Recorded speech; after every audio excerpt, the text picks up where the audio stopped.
First, some good news. It doesn't look like I'll have to work on Sunday, so I'll be able to keep making videos and practicing public speaking. So in this week's video, I'll show you the Hasselblad 500CM, and like usual, I'll tell you a little bit about why I got it, and show you how everything sounds and feels. So I got this fairly recently, about 2.5 years ago. It was a graduation present for myself after finishing grad school, and I wanted it to take portraits with flash with necessary and in the square format, because that's a great aspect ratio for portraits, I think.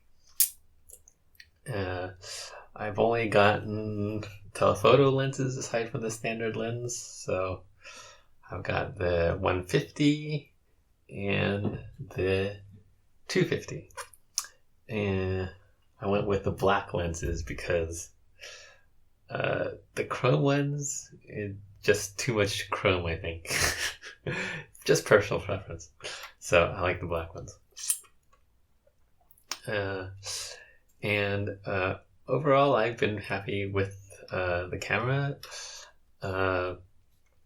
I figured if I wanted to get a really nice present for myself, I should just get the Hasselblad instead of going for the Bronica or the Rolly, which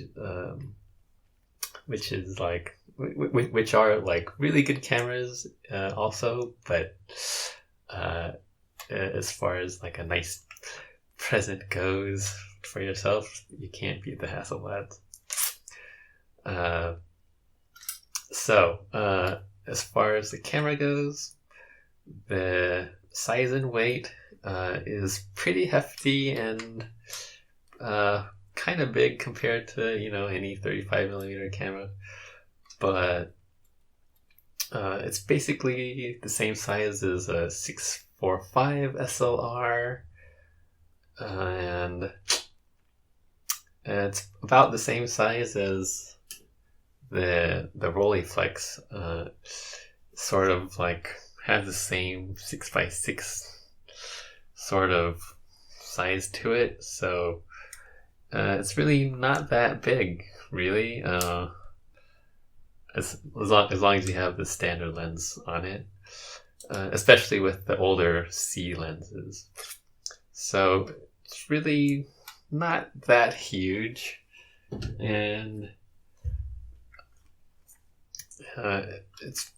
the build quality, of course, is really nice overall. And let's see. So first off, I'll tell you a little bit about the viewfinder too. So you sort of slide this little switch. It's also one of the circles stacked on top of each other switches that I like so much. And this is the old style hood that has the sides that come in individually instead of being linked together like in the Rolly.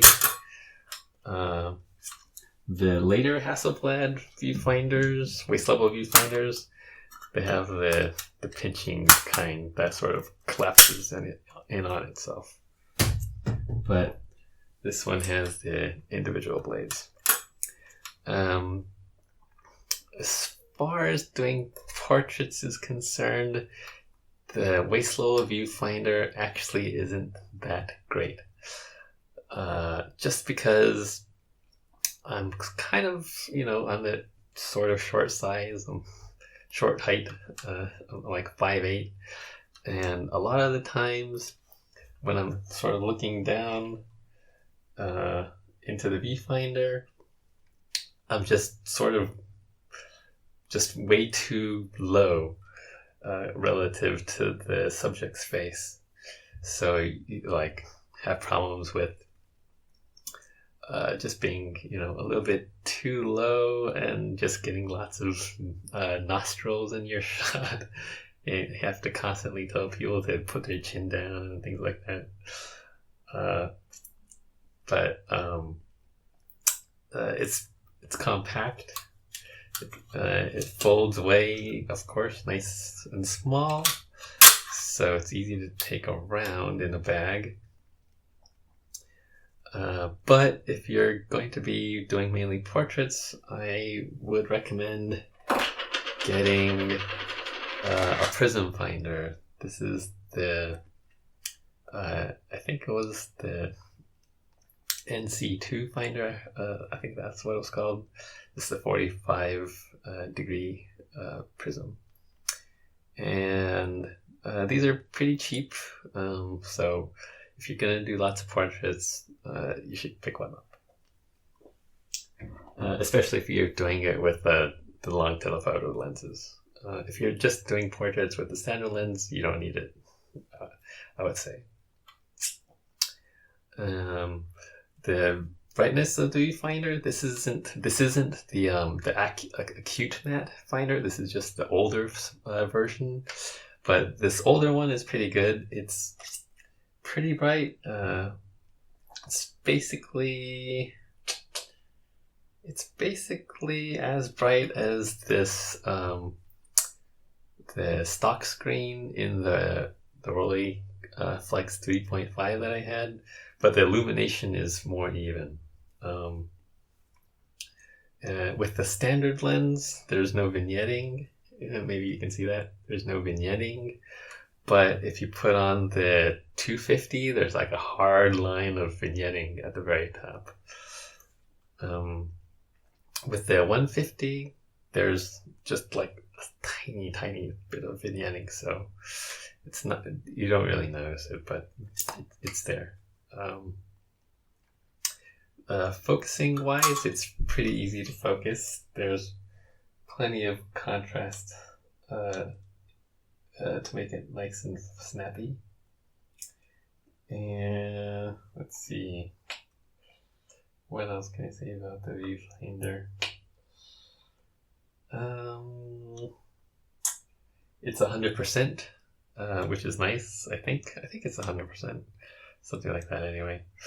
So you can frame very precisely and make the most of the negatives that you have. And after the viewfinder, there's the shutter button, which is just a little stick, basically the same as the Rolleiflex.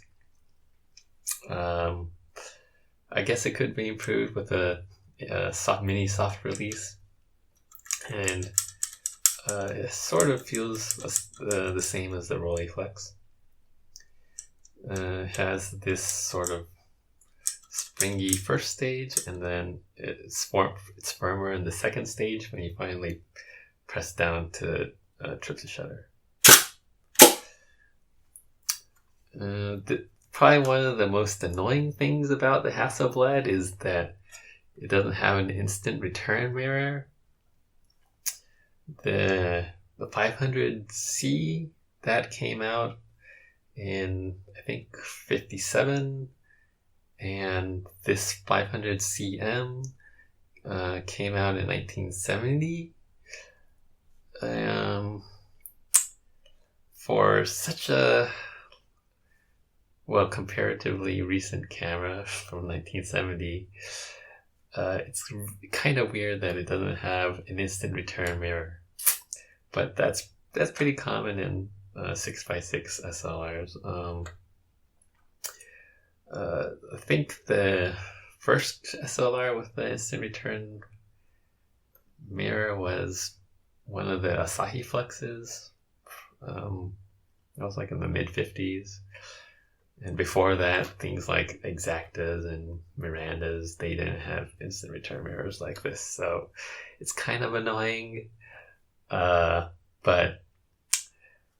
if you're doing portraits, it's sort of not that big a deal. For maybe street photography, it might be more annoying if you actually do street photography with this thing. But it's a nice sounding shutter. I really like it. it sounds very like sort of gentle comparatively to other SLRs, the medium format SLRs. And I got the knob wind instead of the rapid advance lever, just because I just like these knobs. It would be nice if the Rolleiflex had interchangeable film advance knobs. And I like the feel of the knobs better. This is pretty smooth edged, so it's not gonna like tear up your fingers like the Rolleiflex focusing knob sort of like rubs against your fingertips a little bit, because the edges of the are like really sharp and metallic. So anyway, I'll show you how the mirror comes down again.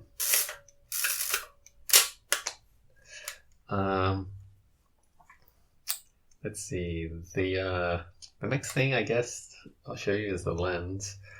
These older C lenses are really nice and smooth focusing, but the knurling, it's a little bit sharper than the knob, so it's sort of rough on your fingertips. They're kind of they're a little bit abrasive, but they're very smooth. The focusing ring is really smooth, and the aperture ring, it's pretty good. It's not like as crisp and precise as maybe a rangefinder lens usually is. A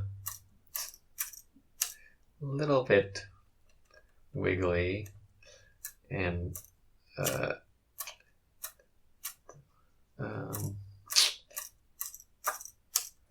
makes sort of like a rattly sound when you change it. The aperture ring, you have to pull down on this thing. It's kind of weird how you have to pull down and then you can move it around. There are no detents on the aperture ring, so it's totally smooth. But it does have detents in half stops. And the depth of field indicator, it's kind of cool how the little red prongs move around. So that's kind of cool.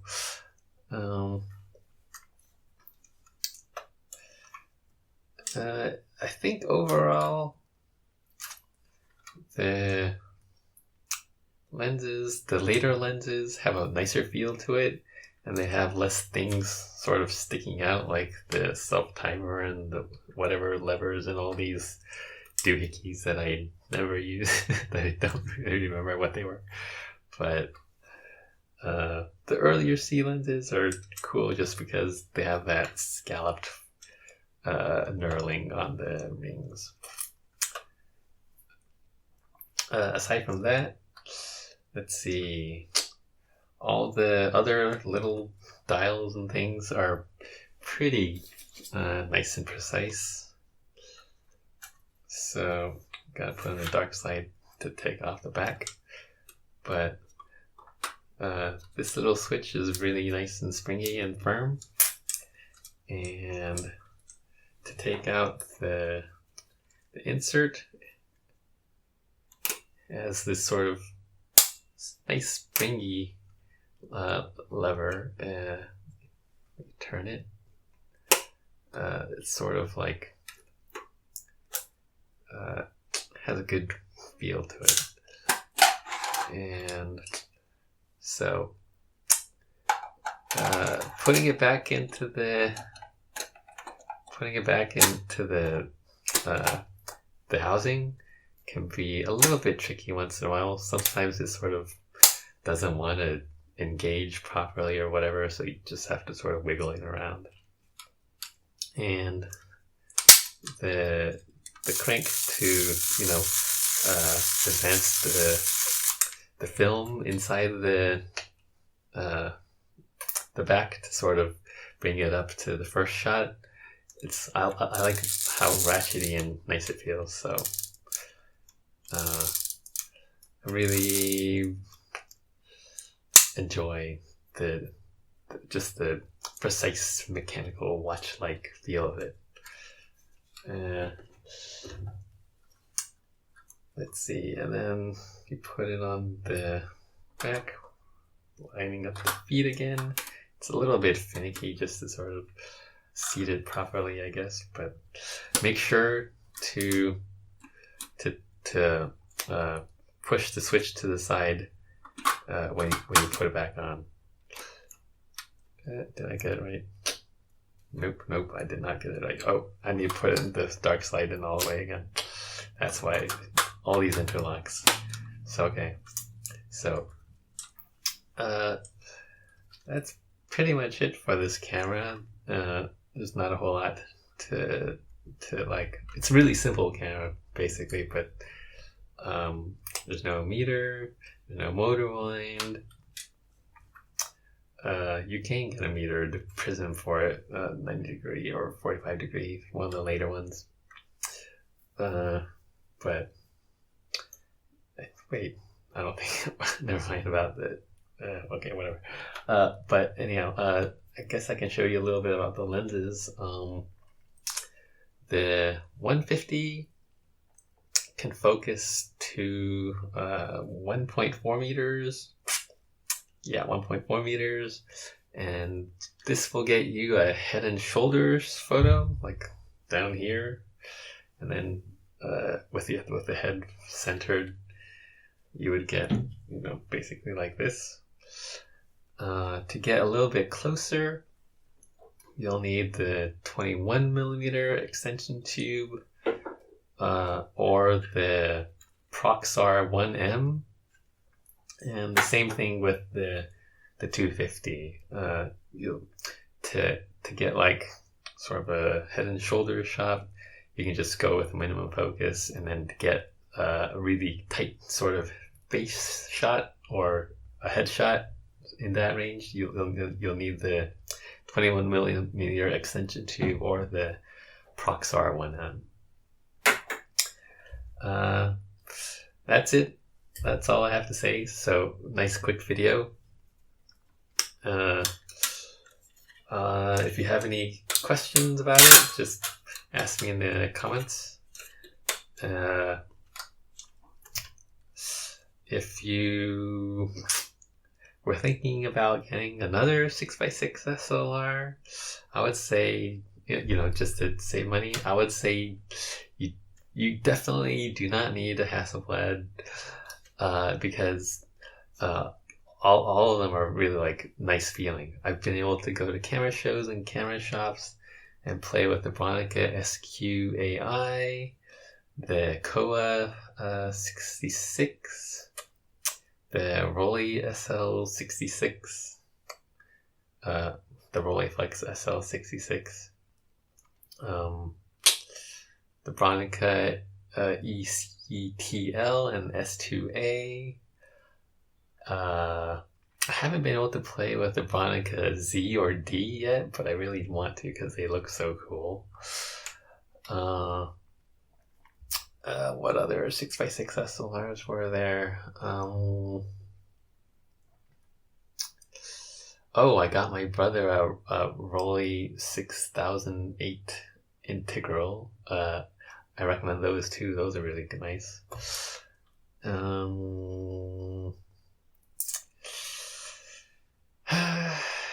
Yeah, I think that's pretty much all of them. Maybe like the Calamore or the Fujita like 6x6 SLRs. I haven't tried those yet, but basically you cannot go wrong with any 6x6 SLR. They all feel good. They all have good lenses. As far as repair goes, I might avoid things with the electronic shutter like the ECTL, the Bronica ECTL. But I would recommend just all of them because they're all really good. Anyway, so if you have any other questions, whatever, let me know in the comments. And thanks for watching and have a good week.